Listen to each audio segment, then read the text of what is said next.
مباہلہ ایک مشہور واقعہ ہے۔ مباہلہ کے معنی ہیں دو فریق ایک دوسرے پر لعنت یعنی بد دعا کرنا۔ یہ واقعہ 24 ذی الحجہ 9 ہجری کو رونما ہوا۔ نبی کریم صلی اللہ علیہ وسلم نے نجران کے عیسائیوں کی جانب ایک فرمان بھیجا جس میں یہ 3 چیزیں تھیں: اسلام قبول کرو، جزیہ ادا کرو یا جنگ کے لیے تیار ہو جاؤ۔ اس کے بعد نجران کے عیسائیوں کا ایک مذہبی وفد مدینہ پہنچا۔ ان لوگوں نے آ کر مذہبی امور پر انتہائی بحث و تکرار سے کام لیا۔ اسی دوران وحی نازل ہوئی جس میں مباہلہ کا ذکر ہے، اور قرآن کریم کی سورہ آل عمران آیت 61 میں اس واقعے کی طرف اشارہ کیا گیا ہے۔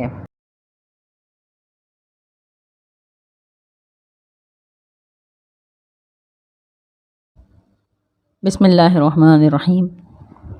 صلی اللہ تعالی علی حبیبہ محمد وآلہ وسلم۔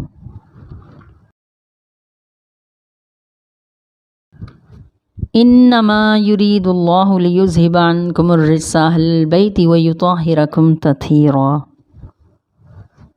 فتح مکہ کے بعد نبی کریم صلی اللہ علیہ وآلہ وسلم نے بحکم الہی آس پاس کی ریاستوں کے حکمرانوں کو بذریعہ خطوط اسلام کی دعوت دی۔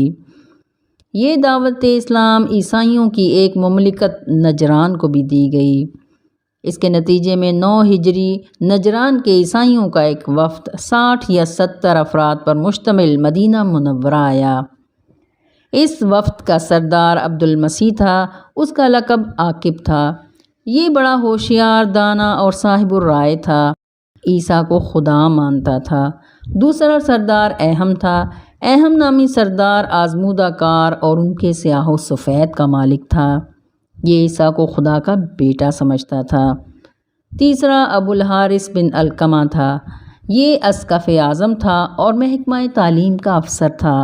یہ تینوں کو خدا مانتا تھا، یعنی حضرت مریم، حضرت عیسیٰ علیہ السلام اور روح القدس جبرائیل کو۔ جب وہ گئے تو پھر آپ صلی اللہ علیہ وآلہ وسلم نے ان کی باتیں سنی اور انہیں جواب بھی دیے، لیکن وہ ہٹ دھرمی کا مظاہرہ کرنے لگے اور جھگڑا کرتے رہے۔ بحث و مناظرہ 3 دن تک ہوتا رہا۔ اس پر جبرائیل امین آئے اور عرض کیا: اللہ نے فرمایا ہے، اے میرے حبیب، آپ فرما دیجئے، آؤ ہم اپنے بیٹوں کو بلاتے ہیں، تم اپنے بیٹوں کو بلاؤ۔ ہم اپنی عورتوں کو بلاتے ہیں، تم اپنی عورتوں کو بلاؤ۔ ہم اپنے نفسوں کو بلاتے ہیں، تم اپنے نفسوں کو بلاؤ۔ یہاں نفس سے مراد اپنے جیسا ہے۔ پھر ہم عاجزی کے ساتھ التجا کریں کہ جھوٹوں پر اللہ کی لعنت۔ یہ آیت مباہلہ کہلاتی ہے۔ مباہلہ کے معنی ہیں کہ 2 فریقوں کا ایک دوسرے پر لعنت ڈالنا۔ مطلب یہ کہ جب 2 فریقوں میں کسی معاملے کے حق و باطل ہونے میں اختلاف و نزاع ہو اور وہ دلائل سے ختم ہوتا نظر نہ آتا ہو تو دونوں بارگاہ الہی میں دعا کریں کہ یا اللہ، ہم دونوں میں سے جو جھوٹا ہو اس پر اللہ کی لعنت۔ 24 ذی الحجہ 9 ہجری کو مباہلے کا دن قرار پایا۔ مباہلہ لعنت کے معنوں میں ہے، یعنی رحمت سے دور۔ اس پر انہوں نے 3 دن کی مہلت مانگی۔ 3 دن اپنے طور پر انہوں نے خوب تیاری کی۔ مدینہ سے 3 میل دور پہاڑی کے پاس میدان میں مباہلہ ہونا تھا۔ یہ مباہلے کا دن تھا، مقابلے کا نہیں۔ روحانی جنگ تھی، فیصلہ اللہ نے کرنا تھا۔ مباہلہ علم والوں سے کیا جاتا ہے، جاہلوں سے نہیں۔ عیسائیوں کو قرآن پاک اور محمد صلی اللہ علیہ وآلہ وسلم پر اعتراض تھا۔ ایک جانب عیسائی خوب تیاریوں میں مصروف تھے۔ حضرت جابر بن عبداللہ انصاری رضی اللہ عنہ حضرت سیدہ بی بی فاطمہ الزہرا بتول سے روایت کرتے ہیں کہ بی بی نے فرمایا کہ ایک روز میرے والد بزرگوار میرے گھر تشریف لائے اور فرمایا مجھے چادر اڑا دو۔ میں نے یمنی چادر اڑا دی۔ اتنے میں حسن آ گئے، فرمایا چادر میں آ جاؤ۔ پھر حسین آ گئے، فرمایا چادر میں آ جاؤ۔ پھر علی آئے، فرمایا چادر میں آ جاؤ۔ پھر مجھے فرمایا تم بھی آ جاؤ، اور دعا کی یا اللہ یہ شخصیات میرے اہل بیت یعنی میرے گھر والے ہیں، اوپر آسمانوں پر جبرائیل نے عرض کیا، یا اللہ چادر کے نیچے کون ہیں؟ اللہ نے فرمایا، چادر کے نیچے ہیں فاطمہ اور فاطمہ کے بابا اور فاطمہ کے شوہر اور فاطمہ کے دونوں بیٹے۔ اور پھر جبرائیل اللہ کے حکم سے تشریف لائے اور رسول اللہ صلی اللہ علیہ وآلہ وسلم سے اجازت لے کر چادر میں داخل ہوئے اور عرض کیا، اللہ کی طرف سے چنے ہوئے بندوں کے لیے وحی لے کر حاضر ہوا ہوں۔ اللہ فرماتا ہے، یقیناً اللہ تو یہی چاہتا ہے کہ اے اہل بیت تم سے ہر ناپاکی اور رجس کو دور فرما دے اور جیسا پاکیزگی کا حق ہے تمہیں پاکیزہ بنا دے۔ ترمذی کی روایت کے مطابق حضرت بی بی ام سلمہ وہاں موجود تھیں۔ انہوں نے عرض کیا، اے اللہ کے رسول صلی اللہ علیہ وآلہ وسلم، کیا میں بھی ان کے ساتھ ہوں؟ تو آپ صلی اللہ علیہ وآلہ وسلم نے فرمایا، تو اپنی جگہ خیر پر اور بھلائی پر ہے۔ حضرت واصلہ رضی اللہ عنہ روایت کرتے ہیں کہ رسول اللہ صلی اللہ علیہ وآلہ وسلم نے اپنی چادر کے نیچے علی، فاطمہ، حسن و حسین کو جمع کر کے عرض کیا، یا اللہ یہ مجھ سے ہیں اور میں ان سے ہوں، ان پر اپنی برکتیں، رحمتیں، رضا اور مغفرت کا نزول فرما۔ حضرت امام محمد بن جریر طبری نے اپنی تفسیر میں مختلف سندوں کے ساتھ 15 روایات نقل کی ہیں، جس میں یہ ثابت کیا ہے کہ آیت تطہیر پنجتن پاک یعنی محمد صلی اللہ علیہ وآلہ وسلم، علی المرتضیٰ، حسن و حسین اور بی بی فاطمۃ الزہرا بتول کے لیے نازل ہوئی ہے اور یہ آیت آل ابا کے لیے ہے۔ حضرت انس رضی اللہ عنہ روایت کرتے ہیں کہ آیت تطہیر کے نزول کے بعد حضور صلی اللہ علیہ وآلہ وسلم جب بھی نماز فجر کے لیے نکلتے تو سیدہ فاطمۃ الزہرا کے گھر آواز دیتے، اے اہل بیت نماز پڑھیے، پھر آیت تطہیر تلاوت فرماتے۔ حضرت شیخ محی الدین ابن عربی فتوحات مکیہ میں فرماتے ہیں کہ اولاد فاطمہ جو قیامت تک ہونے والی ہے وہ آیت تطہیر میں شامل ہے، یعنی پاک اور مغفور ہے۔ آخر کار 3 روز کے بعد مباہلے کا دن آ پہنچا۔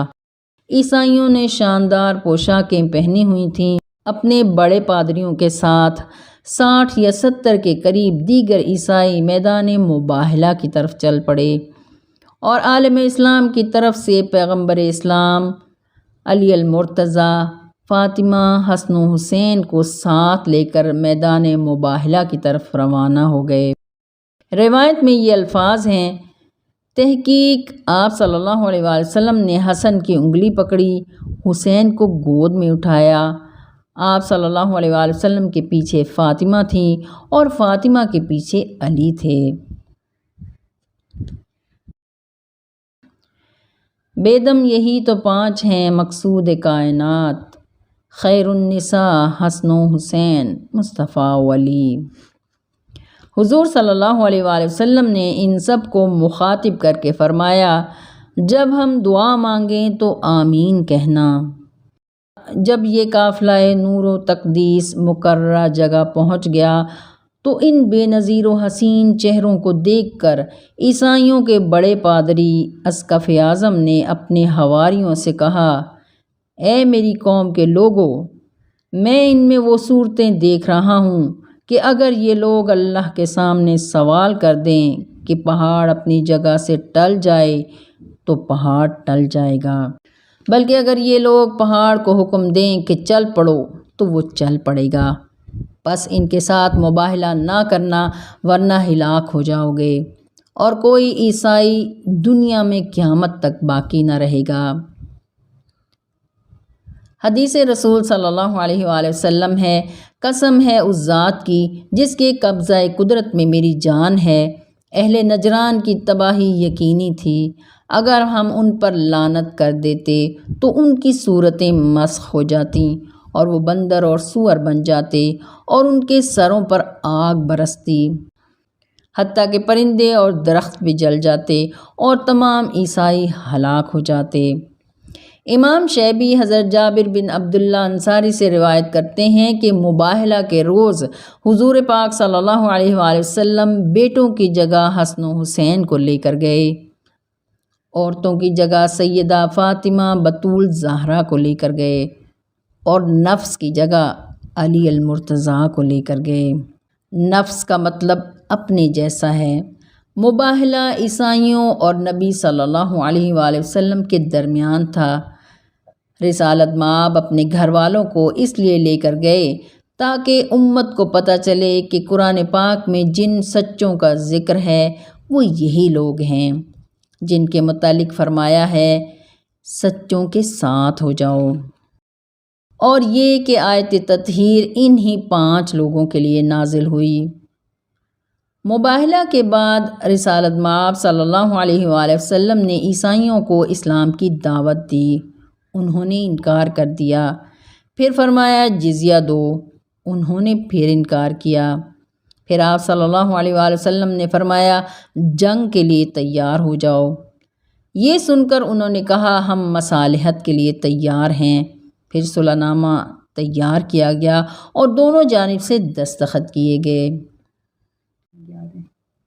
تفسیر ابن کثیر میں صلح نامہ کے الفاظ یہ ہیں: ہم ہر سال 2000 ریشمی جوڑے دیں گے، 1000 ماہ سفر میں، 1000 ماہ رجب میں دیں گے، ہر جوڑے کی قیمت 40 درہم ہوگی۔ حضور صلی اللہ علیہ وآلہ وسلم کے جو قاصد ہمارے ملک سے گزریں گے ہم ان کی مہمانداری کریں گے، بس آپ صلی اللہ علیہ وآلہ وسلم ہمیں اپنے دین پر رہنے دیں اور اپنی حفاظت اور ذمہ داری میں لے لیں اور ہمارے ساتھ جنگ نہ کریں۔ لی خمسۃ اطفی بہا حر الوباء الحاتمہ، المصطفیٰ والمرتضیٰ وابناہما والفاطمہ۔